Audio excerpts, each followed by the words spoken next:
Good morning सगळ्यांना, शुभ सकाळ.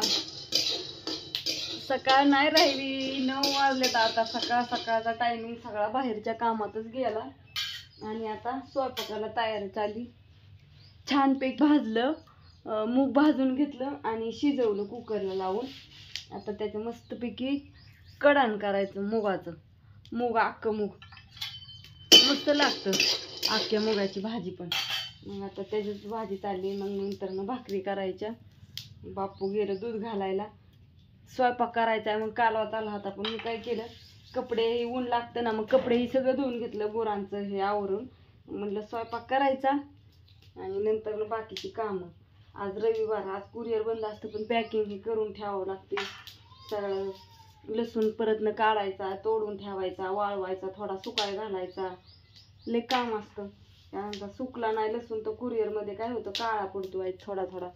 मग काळा पडल्यानंतर तुम्ही पैसे दिलेला असतात, तुम्ही परत काय म्हणता, रेशमाताई लसूण सगळा काळा पडायला लागलाय. त्याच्यामुळे ती आता आज वय थोडी करायचं ना, उद्या कुरिअर पॅक करायचं म्हणलं की. आणि बेसन पीठ दळायला जायचंय, बेसन पीठ दळून आणायचं. आणि लसणाचं बघा, एका हाताने सोलायचं काम चाललंय लगेच.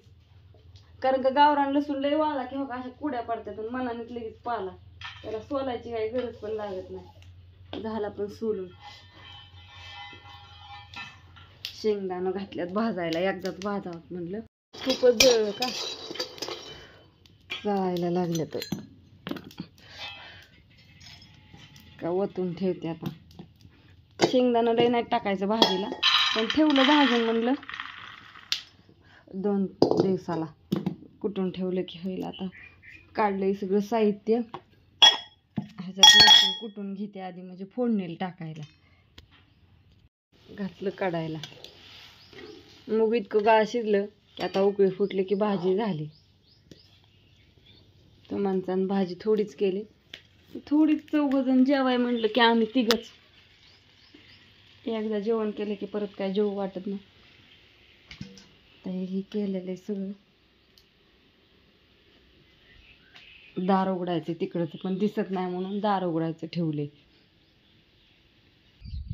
बाहेरचं वातावरण बघा हो का असं झालेलं आहे. आज थोडी झाडं फुडली ती.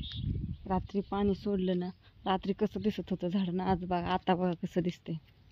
इथं पारची झालं, लगेच टवटवीत झालं हिरवगार. कुत्रे काय करायचं हो का, अशी शेजवा खडखानं जमतात. आणि हो का दारात ह्या झाडाने तर नको केलंय मला. महिन्यालाच पाला पडतोय. आता नवीनच नुकताच आला होता तवर तर झालं का सारी रांगोळच घातली दारात पाल्याने. आता हे सगळं झाडावं लागेल. कशी झोपले ती, आणि झाडाचीच बुडं घावते ती. असा राग येतो का नाही, पण काय करावं आता. हा नाही येत नाही काहीच नाही. ती सगळे उकरून खड्डे केल्यात हो का. असं पेरूचं झाड तर जळून गेलं, त्याला काय झालं काय माहिती. छटलं उन्हाचं, छटलं उन्हाळ्यामुळं. आणि हो का पार वाळूनच गेलं, म्हणजे खालूनच ही झालंय ते चिरून हे केलं. एकाला एक झाड पण चिटाकल्यात धरत्या. रंफाळाला रंफळ येईना ती, आणि पेरूला नको. त्यापेक्षा हे पेरू काढूनच टाकावं लागेल आता. हे पेरू आणि हिथलं हे बोरीचं झाड 2 दारातलं काढून टाकायचं. जायचा येईल तर सगळा जातो परत येतो, जातो परत येतो. थोडाच वारला राहिलाय. सकाळधरणं हे काम करत करतच बाहेरचं चाललं होतं.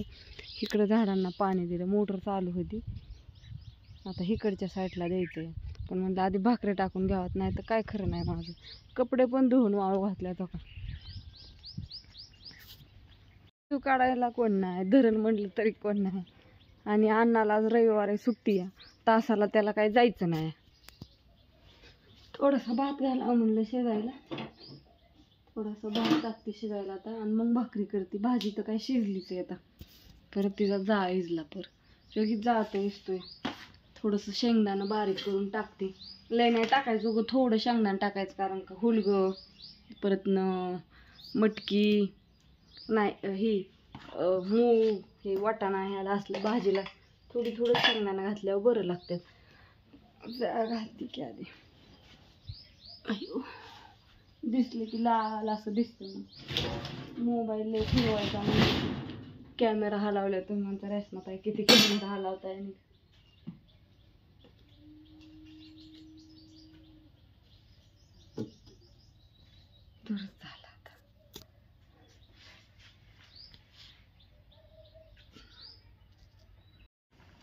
झाली भाजी पण. आता भाकरीची तयारी. घेतलं सगळं साहित्य खाली घेतलंय आता. आणि इकडं भात पण शिजला. गॅस बंद केलाय. लय नको वेळ म्हणलं चालू ठेवायचा. काय झालंय ते ह्याचा तांदूळ आणला त्याला लय पाणी पण जमत नाही. रात्री थोडं पाणी जास्त झालं माझ्याकडून. तर मस्त अशी भाजी शिजलेली. भाकरी करते आता. बापू आले तर जेवण करायला.